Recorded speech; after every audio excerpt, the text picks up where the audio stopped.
ಇನ್ನು ಮುಂದೆ ನಿಮ್ಮ ನೆಚ್ಚಿನ ಧಾರಾವಾಹಿಗಳ ಫುಲ್ ಎಪಿಸೋಡ್ಗಳು ಸನ್ ನೆಕ್ಸ್ಟ್ ಆಪ್ನಲ್ಲಿ ಮಾತ್ರ. ಸೊ ನಿಮ್ಮ ಯಜಮಾನರು ನಾಮಿನೇಷನ್ ಫೈಲ್ ಮಾಡಕ್ಕೆ ಒಪ್ಪಲಿಲ್ಲ. ಇನ್ನೊಂದ್ಸಲ ಒತ್ತಾಯ ಮಾಡಿ ನೋಡ್ಬೇಕಿತ್ತು. ಒಂದ್ಸಲ ಅಲ್ಲ, ನೀವೆಷ್ಟೇ ಸಲ ಟ್ರೈ ಮಾಡಿದ್ರು ಅವರಷ್ಟೇ. ಅವ್ರ ತಂಗಿಗೋಸ್ಕರ ಅವ್ರ ಸರ್ವಸ್ವನೇ ತ್ಯಾಗ ಮಾಡ್ತಿದ್ದಾರೆ. ಈಗ ತಮ್ಮ ಸ್ಥಾನನ ತ್ಯಾಗ ಮಾಡಕ್ ಹೋಗ್ತಿದ್ದಾರೆ. ಆ ಇಂದ್ರ ಏನಾದ್ರೂ ಅಧ್ಯಕ್ಷ ಆದ ಅಂತಂದ್ರೆ ಊರ್ ಜನರ ಬದುಕು ನರ್ಕ ಆಗ್ಬಿಡುತ್ತೆ.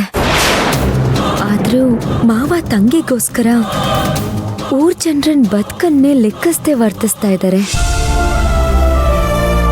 ಇದು ಹೀಗೆ ಆದ್ರೆ ಎಲ್ಲ ಹೋಗ್ಬಿಟ್ಟತ್ತೆ ಅಂತ ಭಯ ಆಗ್ತಾ ಇದೆ.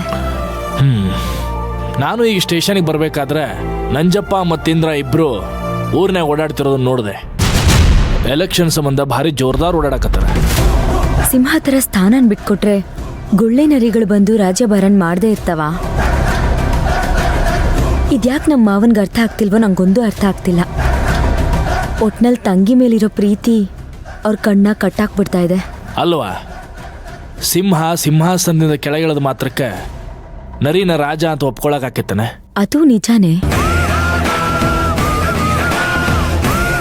ಆದ್ರೂ ಆ ನಂಜಪ್ಪ ಮತ್ತೆ ಇಂದ್ರ ಭಾರಿ ಕುತಂತ್ರಿಗಳು. ಏನಾದ್ರೂ ಗೋಲ್ಮಾಲ್ ಮಾಡ್ಬಿಟ್ರೇನೋ ಭಯ ಅಷ್ಟೆ. ಅದು ಖರೇನೆ.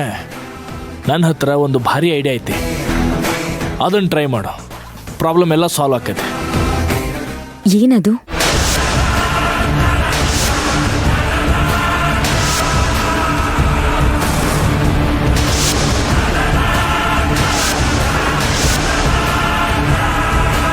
ಐಡಿಯಾ ಏನೋ ಚೆನ್ನಾಗಿದೆ, ಆದ್ರೆ ಇದು ಕೆಲಸ ಮಾಡುತ್ತಾ?